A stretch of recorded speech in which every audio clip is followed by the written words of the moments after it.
다 이루어집니다. 하나님 좋습니다. 감사합니다. 사랑합니다. 하나님이 하시면 무엇인지 다 이루어집니다. 하나님 좋습니다. 감사합니다. 사랑합니다. 하나님이 하시면 무엇인지 다 이루어집니다. 아멘. 하나님께 영광의 박수 올려드리겠습니다. 아멘. 2022년은 이민년 호랑이해였습니다. 2023년은 개묘년 토끼해입니다. 호랑이해가 가고 토끼해가 밝았습니다. 어느 날 사흘 동안 굶은 호랑이가 사냥을 나섰다가 어설프게 있는 토끼를 발견합니다. 호랑이는 배가 고파서 날쌔게 다가가서 토끼를 낚아챘습니다. 그런데 이게 웬일입니까? 토끼해가 밝아서 그런가 무서우리만큼 침착한 토끼가 호랑이의 눈을 쏘아보며 이렇게 말합니다. 놔 임마. 더 심한 욕이었는데 제가 차마 심한 욕을 할 수 없어서 순간 어안이 벙벙해진 호랑이는 얼떨결에 토끼를 놓아주게 되었습니다. 상상도 못한 이 토끼의 반응에 대단히 충격을 받은 거죠.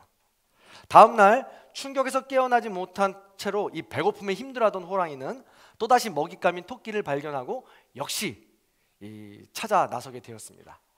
토끼를 발견하고 역시 한 발로 또 낚아챘죠. 그러자 토끼가 이번에는 어깨를 툭툭 치며 이렇게 이야기합니다. 어제 나야 임마. 호랑이는 깜짝 놀라서 저절로 낚아챈 이 손에 힘이 빠져서 토끼를 놓아주게 되었습니다. 집으로 돌아온 호랑이는 아무리 생각해봐도 이건 아니었습니다. 무엇인가 잘못되었다고 생각했습니다. 나 호랑인데. 그래서 거울을 보면서 정신무장을 했습니다. 난 호랑이다. 난 호랑이다. 밀림의 왕자, 동물의 왕자, 난 호랑이다. 그리고 다음 날 비장한 각오를 가지고 다시 토끼 사냥에 나섰습니다. 그 눈앞에 토끼를 발견했는데 발견해서 정확히 자세히 보니까 어제와는 분명히 다른 토끼입니다. 그래서 더 자신감을 가지고 찾아가서 한 발로 낚아채서 또 이제 멱살을 잡게 됩니다. 그랬더니 그 토끼가 이렇게 이야기합니다. 소문 다 났어 임마. 이 소리에 쇼크를 받아가지고 호랑이는 그 자리에서 기절을 하고 맙니다. 자, 개묘년 토끼의 지혜와 담대함이 필요한 올 한 해가 될 것 같습니다. 더불어서 호랑이도 정체성을 잃으면 토끼 앞에서도 기절할 수밖에 없습니다. 그래서 우리도 올 한 해 정신 차려야 합니다.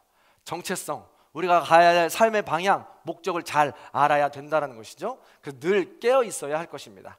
그런 마음을 가지고 우리 앞뒤 좌우 여러분과 이렇게 인사하겠습니다. 올 한 해 지혜롭게 삽시다. 정체성을 회복합시다. 아멘. 그렇습니다. 이 질문은 한 해를 시작하면서 대단히 중요하다고 생각합니다. 우리의 삶의 목적이 무엇일까요? 우리는 누구일까요? 해답은 바로 예수 그리스도입니다. 요한복음은 우리가 지난 한 해 동안 나누었던 요한복음은 시종일관 예수 그리스도가 어떤 분인지 우리에게 이야기합니다.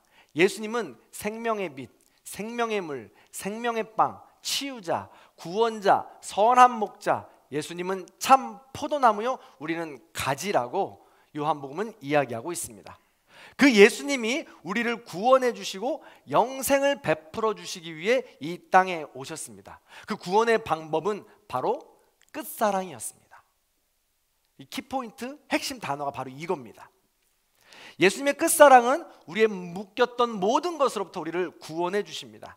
그래서 자유와 구원을 위해 우리에게 새 생명을 주면서 서로 사랑하라고 끝사랑을 보여주면서 그 사랑이 구원을 이루는 것이니 너희도 서로 사랑하라고 말씀하셨다는 것이죠. 이것이 바로 요한복음이 증거하는 예수님입니다. 그래서 우리도 예수님을 닮아 서로 사랑하는 존재가 되어야 하는 것입니다. 자, 요한복음에서 말하는 예수님이 오신 목적이 이 끝사랑이라면 에베소서에서 말하는 예수님이 오신 목적은 무엇일까요? 자, 잠깐만 생각해 보십시오. 에베소서에서 말하는 예수님이 오신 목적은 무엇일까요? 이런 건 알아서가 아니라 눈치가 빠른 분들은 금방 맞출 수 있습니다. 왜 오셨을까요? 그렇습니다. 평화를 위해 오신 겁니다. 화평을 위해 오신 거죠. 네. 그런데 사실 평화와 화평을 위해 오셨다는 것은 우리의 삶이 그만큼 평화하지 못하고 화평하지 못하다는 것을 전제합니다. 왜 평화의 삶을 살지 못했을까요? 에베소서는 1장부터 6장까지 이것을 이야기하고 있습니다. 에베소서에서 그래서 이 전체적인 것을 이야기하기 위해서 세 가지 관점을 이야기합니다. 첫 번째는 하나님의 관점이요, 두 번째는 예수님의 관점이요, 세 번째는 그 믿는 자의 관점입니다. 하나님, 예수님, 그리고 우리 믿는 자의 관점이라는 것이죠. 이 세 관점이 평화를 필요하게 하고 평화를 살아내야 하는 이유가 된다는 것입니다. 그 중에 본론으로 들어와서 2장에선 이 평화가 깨어진 배경에 대해서 설명합니다. 먼저 하나님의 관점입니다. 하나님은 우리에게 은혜를 주시는 분입니다. 자, 머릿속에 잘 기억해 두십시오.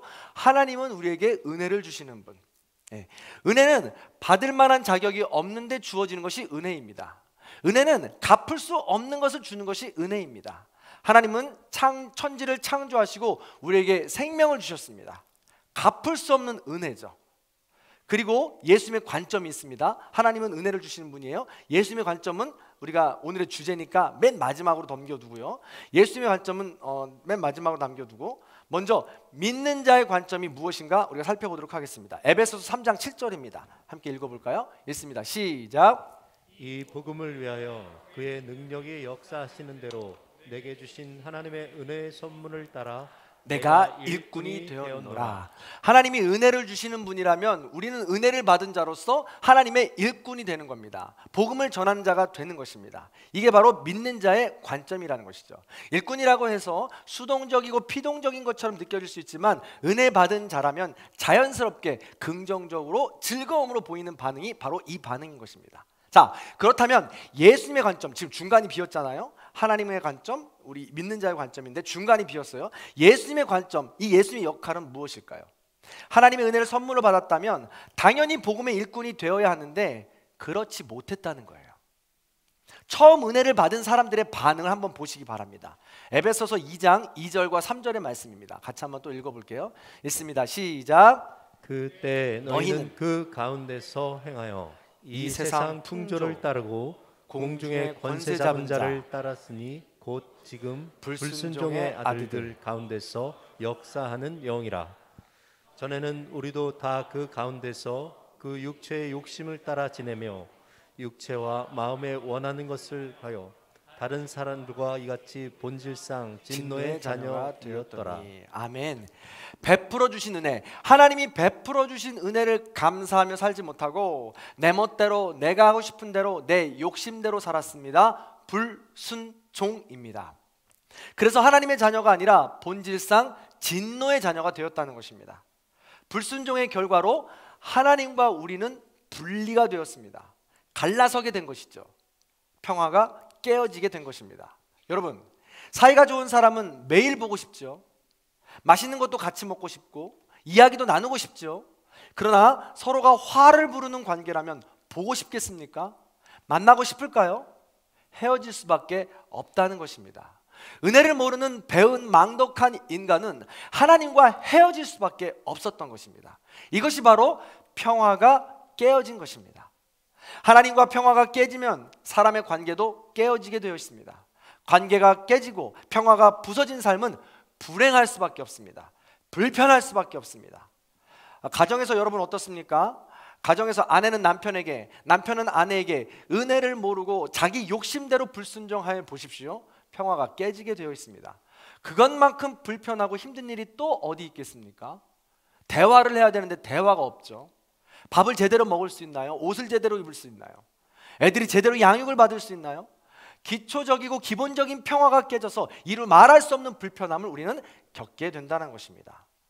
더 나아가 이렇게 평화가 깨진 관계는 삶을 송두리째 파괴시켜버립니다. 실제로 하나님과의 관계가 깨지고 평화가 깨어진 이 삶의 결과는 죽음입니다. 하나님과 인간과의 평화의 관계가 깨어져서 우리가 얻게 된 결과는 바로 죽음이라는 것이죠. 바로 이때 죽을 수밖에 없는 우리를 향해서 하나님은 다시 한번 은혜를 베풀어 주십니다. 그 은혜가 뭡니까? 바로 예수 그리스도입니다. 하나님과 믿는 자 사이에 깨어졌는데 그 관계에 또 다른 은혜가 바로 이 가운데 예수 그리스도라는 것이죠. 자, 14절 말씀입니다. 같이 한번 읽어볼게요. 읽습니다. 시작. 그는 우리의 화평이신지라 둘로 하나를 만드사 원수된 것 곧 중간에 막힌 담을 자기 육체로 허시고. 아멘. 하나님은 평화를 위해 또다시 예수 그리스도라는 은혜를 베푸셨고, 예수님은 평화를 위해 기꺼이 하나님 말씀대로 순종하며 우리와 화평하기 위해, 하나님과 우리가 화평케 하시기 위해 십자가에 달려 죽으신 것입니다. 평화가 깨어진 것의 가장 큰 특징은 사람의 관계가 깨어지는 것입니다. 다툼, 시기, 질투, 분열, 이간질, 파당, 갈라치기 하는 것입니다. 오늘 본문에서는 이 두 가지를 모두 허무셨다고 담의 실체에 대해서 이야기하고 있습니다. 자, 오늘 본문에서 말하는 담이 있잖아요. 여기서 말하는 담은 실제 담을 말하기도 합니다. 예루살렘 성전 안에 있는 담이에요. 빨간 동그라미 안에 있는 담이 보이시는지 모르겠습니다. 이 소렉이라고 부르는 이 담은 유대인과 이방인을 나누는 담이었습니다. 펜스라고도 하는데요, 이 높이는 1.3m 정도 되는 것 같습니다. 그래서 마음만 먹으면 손을 짚고 그냥 넘어 다닐 수 있는 높이인 것이죠. 그런데 이 소렉이라는 담에 이런 경고문이 붙어 있습니다. 어떤 이방인도 성전을 둘러싼 담장과 성전 영역 안으로 들어올 수 없다. 잡히는 사람은 누구든지 그의 죽음에 스스로 책임져야 한다. 무슨 말이에요? 넘어오면 죽이겠다는 겁니다. 이방인은 가만두지 않겠다는 것이죠. 낮은 담처럼 볼품없어 보이지만 그 어느 담보다도 높고 넘기 힘든 담이었던 것입니다. 그 안에는 유대인들만 들어갈 수 있다는 것이죠. 내 편만 들어올 수 있다는 것입니다. 요즘도 마찬가지죠. 어떻게 보면 유대인은 믿는 자들입니다. 그러고 보면 믿는 사람들이 더 무섭다고 하는 말이 여기서 나오는 것입니다. 이 경고문은요, 그냥 으름장을 놓기 위한 경고문이 아닙니다. 우리가 어렸을 적 같은 이 짝꿍과 함께 이 선을 그어놓고 넘어오면 가만 안 둬, 넘어오는 거 다 내 거야, 그런 정도가 아니라는 거예요. 사도행전 21장에 보면 바울이 실제로 이 담을 넘었습니다. 바울은 유대인이라 괜찮습니다. 그런데 바울과 함께 넘어간 이방인들이 있었습니다. 바울이 주동해서 넘어간 이방인들과 함께 갔다는 것이죠. 그래서 이 일을 통해서 사도 바울은 체포가 됩니다. 그리고 나중에 결국 처형을 받게 되는 기본 단초가 되는 것이죠. 그만큼 둘을 나누는 것은 평화를 깨뜨리는 일이며 종국에는 누군가의 목숨까지도 위협하는 무서운 일이 된다는 것입니다. 그런데 생각해 보세요. 이렇게 무서운 일을, 그게 뭐 되수냐고 우리는 얼마나 많이 하며 살아갑니까? 내 기준, 내 생각, 내 판단으로 우리 마음 가운데 1.3m 정도 되는 이 담을 얼마나 많이 세우냐는 거예요. 아내를, 남편을, 자녀를, 이웃을, 친구를, 성도를 얼마나 갈라치기를 합니까? 거기서 평화를 잃어버리는 것입니다. 하나님을 멀리 떠나는 것입니다. 결국 진노의 자녀가 되는 것이죠. 이단들을 비롯하여 교회를 힘들게 하는, 갈라지게 하는 그런 사람들을 진노의 대상이라고 하고, 하나님께서 오신, 예수님께서 오신 평화의 목적을 깨뜨리는 것이므로 하나님께서는 결코 좌시하지 않는다는 거예요. 그러므로 나는 본질상 진노의 자녀, 분열의 자녀, 파당을 나누는 자녀인가, 아니면 나는 화평케 하는 하나님의 자녀인가를 늘 깨어서 점검해야 된다는 겁니다. 그러지 않으면 넘어질 수밖에 없다는 것이죠. 담은 이처럼 유대인과 이방인을 나누는 펜스입니다. 또 다른 담은 무엇일까요? 15절 상반절의 말씀도 함께 읽어보겠습니다. 읽습니다. 시작. 법조문으로 된 계명의 율법을 폐하셨으니. 아멘. 계명이요 율법을 폐하셨다고 했습니다. 여기서 말하는 계명이요 율법은 하나님 사랑, 이웃 사랑이라는 큰 계명이 아닙니다. 지난 시간에 말씀드렸던 613가지의 조항들을 말합니다. 그 조항들을 면면히 살펴보면 자기의 입맛에 맞게 아전인수격으로 그 법을 해석할 수 있습니다. 한마디로 자기중심적인 판단이요 정죄입니다. 대표적인 것이 바로 안식일 논쟁이죠. 하나님의 큰 법은, 상위법은 하나님 사랑, 이웃 사랑입니다. 그렇다면 안식일이라 할지라도 그 당시에 목숨을 잃어버리거나 곤경에 처한 사람이라면 안식일이라 할지라도 하나님 사랑, 이웃 사랑이라는 큰 상위법을 가지고 지켜줘야 되는 거 아닙니까?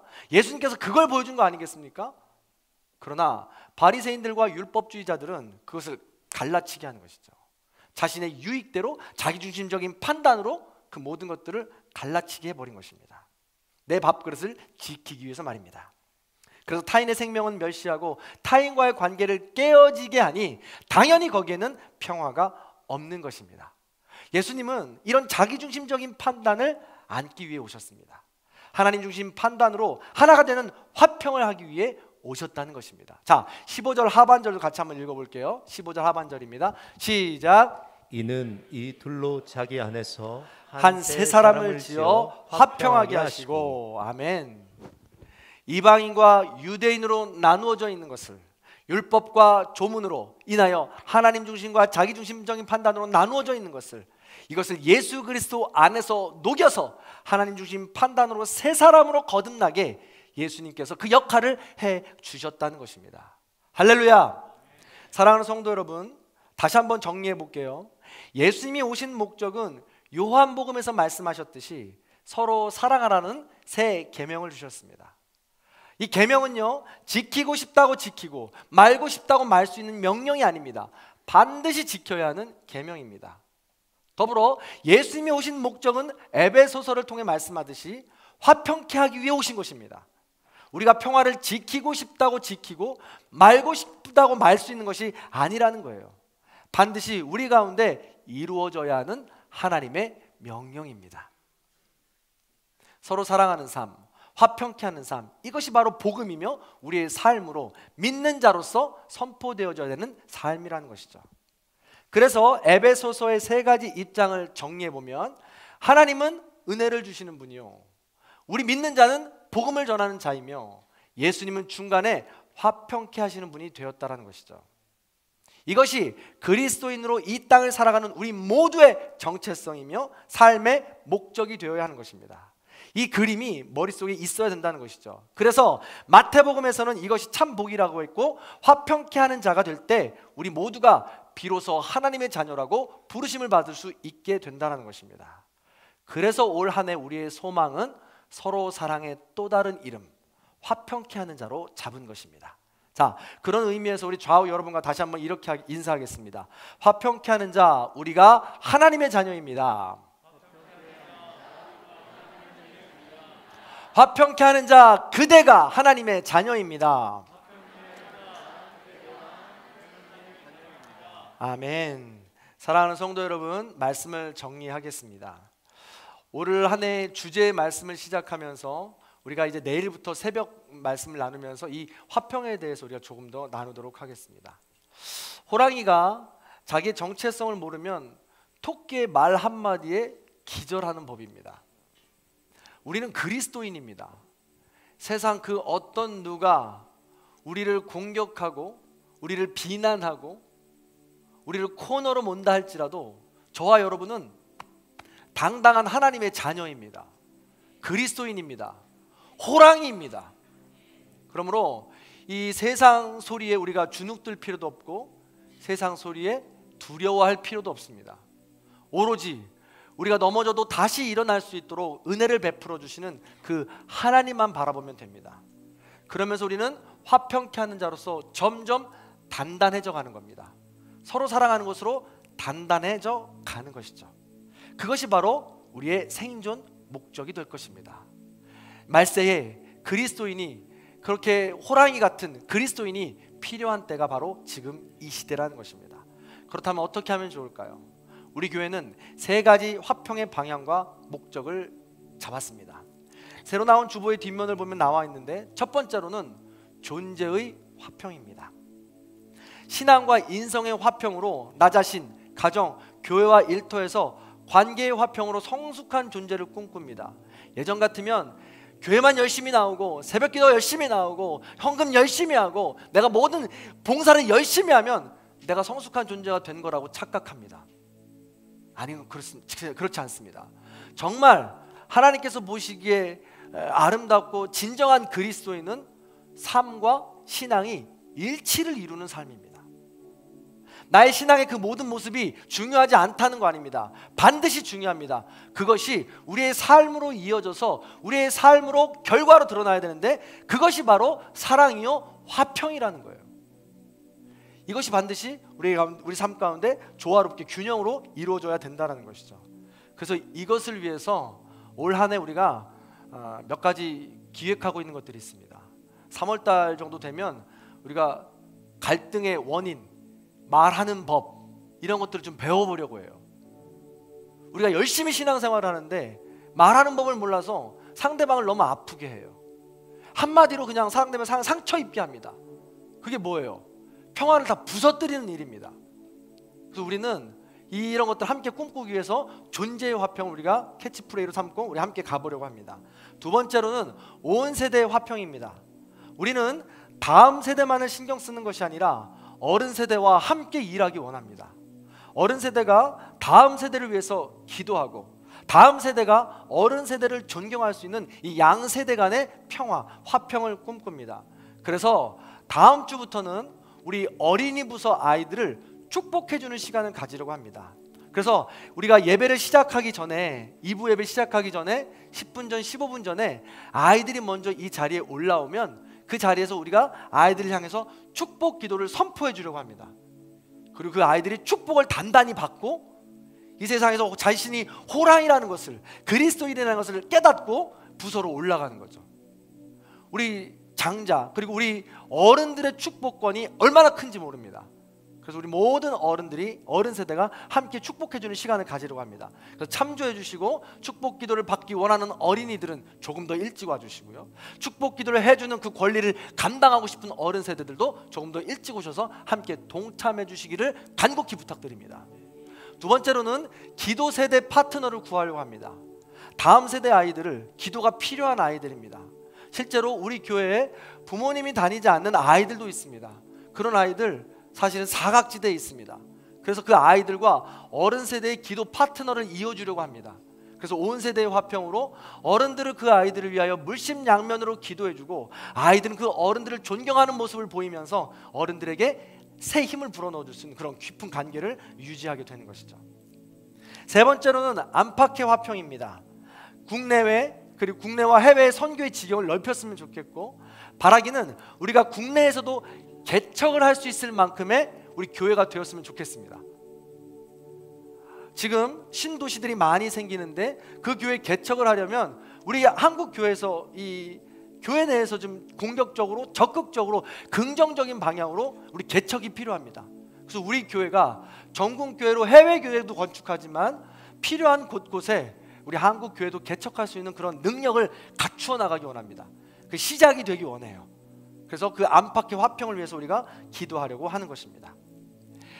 시간이 많이 지나서 나머지 내용은 우리가 새벽 기도의 시간을 통해서 더 나누어 보려고 합니다. 사랑하는 성도 여러분, 말씀을 더 확실히 마무리 짓습니다. 우리가 화평케 하는 자가 됩니다. 하나님의 자녀가 될 것입니다. 그런데 그게 절대로 쉬운 일이 아닙니다. 화평케 하는 자가 된다는 것은 손해를 각오하는 일입니다. 내 마음의 아픔을 각오하는 일입니다.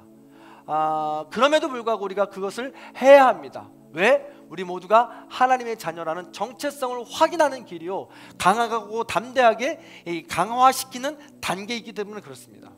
그러므로 2023년도 한 해에는 화평케 하는 자로서 오직 은혜를 베풀어 주신 우리의 하나님만을 바라보고 한 걸음 한 걸음 함께 걸어가는 저와 여러분의 삶이 다 될 수 있기를 주님의 이름으로 간절히 축원합니다.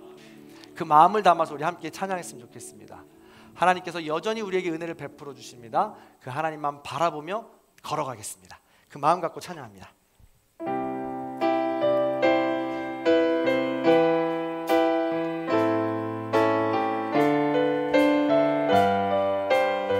아무것도 두려워 말라. 아무것도 두려워 말라. 주 나의 하나님이 지켜주시네. 놀라지 마라.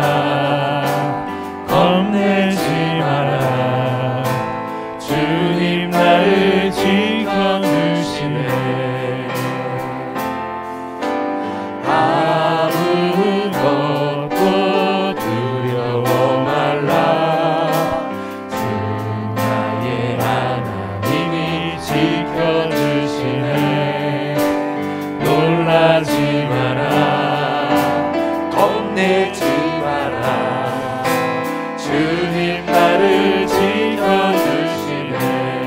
마음이 힘에 겨워 내 마음이 힘에 겨워 지치지 않고 주님 나를 지켜주시네.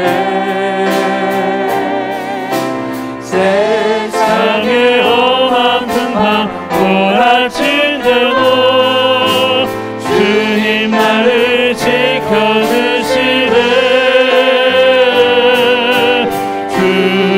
주님은 나의 산성, 주님은 나의 요새, 주님은 나의 소망, 나의 힘이 되신 것.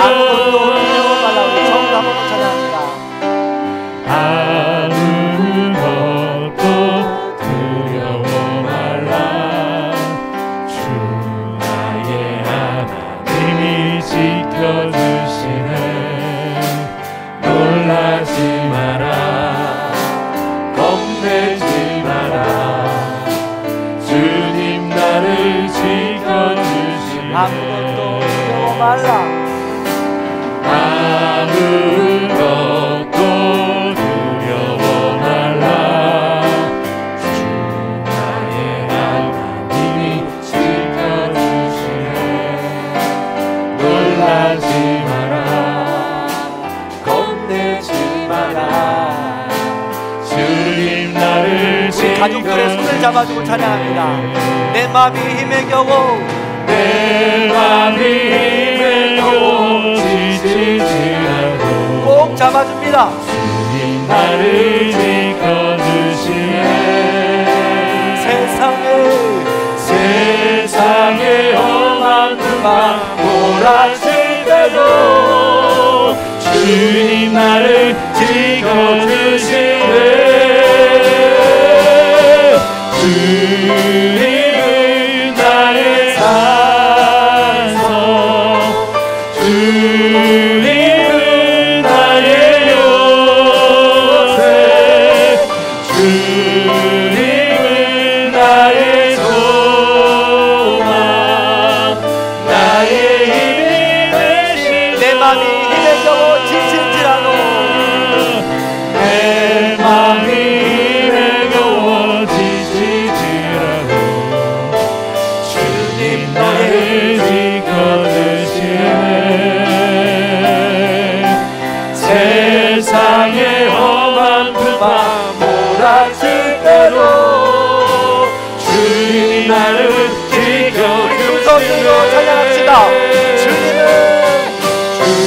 주님은 나의 사랑, 주님은 나의 요새, 주님은 나의 소망, 나의 힘이 되신 마지막 한 번 더 찬양합니다.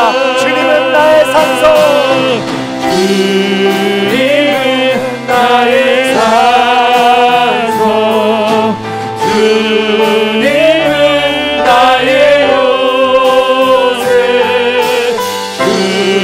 주님은 나의 소망, 나의 힘이 되신 것. 아멘. 이 시간 오늘 말씀을 기억하며 함께 기도하겠습니다. 우리 가족의 잡은 손을 잡고 기도합니다.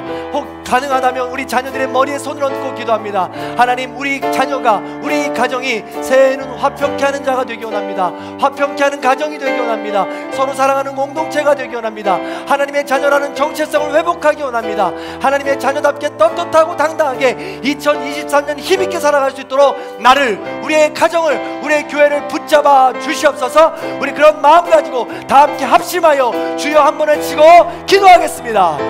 주여, 할렐루야. 할렐루야. 사랑과 은혜가 충만하신 하나님 감사합니다. 2023년도 주의 은혜 가운데 하늘을 허락하여 주시고 아버지 함께 기도로 시작할 수 있도록 인도하여 주시면 감사합니다. 하나님께서는 우리에게 은혜를 베풀어 주시는 분입니다. 우리는 하나님의 은혜를 받은 자입니다. 아버지 그 믿는 자로서 그 정체성을 잃어버리지 않도록 인도하여 주시고 하나님의 뜻을 구하는 삶을 살아갈 수 있도록 인도하여 주시옵소서. 예수 그리스도께서 화평케 하는 자로서 예수 그리스도께서 서로 사랑을 위하여 이 땅에 오셨습니다. 아버지 그 목적을 우리가 깨달아 수 있도록 인도해 주시고 이 땅에서 그리스도인으로서 하나님의 자녀로서 떳떳하고 당당한 삶을 살아갈 수 있도록 인도하여 주옵소서. 여전히 나에게 상처를 입히고 여전히 나는 못한다고 여전히 너는 할 수 없다고 말하는 그 모든 것들 물리치게 하여 주옵소서. 하나님 놀라운 사랑으로 다시 한번 일어날 수 있는 거룩한 한 해가 될 수 있도록 인도하여 주시옵소서.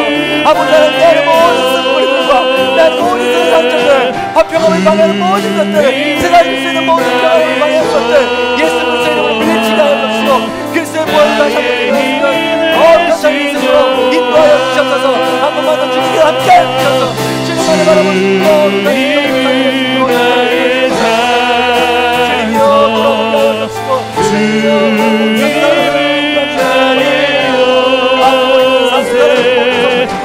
하나님의 자녀는 놀라운 것이라 아버지가 회복할 수 있고 아름다운 시간을 인도하여 주시옵소서. 감사합니다. 아멘.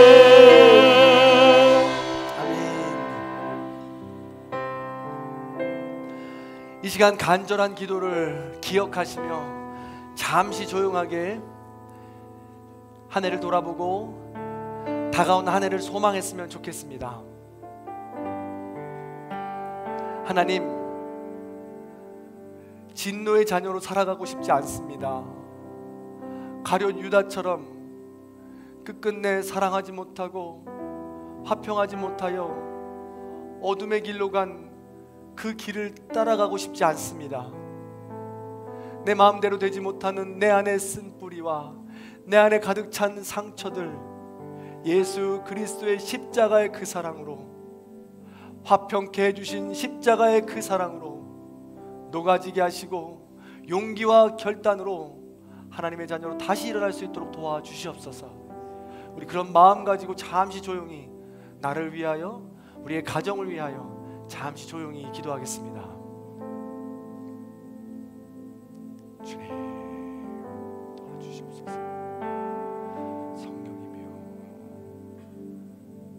성령이며 임자옵소서. 주님 주님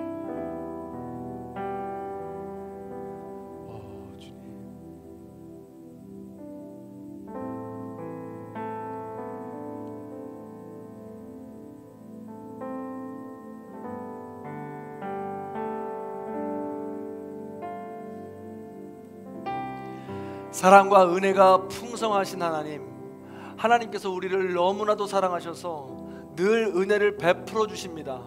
그러나 내 욕심대로 자기중심적으로 살아가는 우리는 하나님의 사랑과 은혜를 늘 외면하고 무시합니다. 그런 우리를 불쌍히 여겨주시고 용서하여 주시옵소서. 하나님의 은혜와 사랑이 자명한데도 그 사랑과 은혜를 외면하고 자기중심적인 판단으로 살아가는 우리를 용서하여 주시옵소서. 하나님이 주신 사랑과 화평과 은혜를 우리의 삶에 드러내기 원합니다. 듣고 머리에서 그치는 것이 아니라 그 사랑과 은혜가 우리의 마음속으로 새겨져서 우리의 삶으로 드러나기 원합니다. 그리하여 우리의 성숙한 삶으로 그것이 드러나고 전해지기 원합니다. 그런 축복의 통로여 화평케 하는 자여 서로 사랑을 나눌 수 있는 우리 모든 성도님들이 될 수 있도록 인도하여 주시옵소서. 뜻하지 않는 세상의 소리와 뜻하지 않는 주변의 상처들로 인하여서 지금 힘들고 어려워하고 있는 영혼들이 있습니다. 주님 찾아가 주셔서 위로하여 주시옵소서.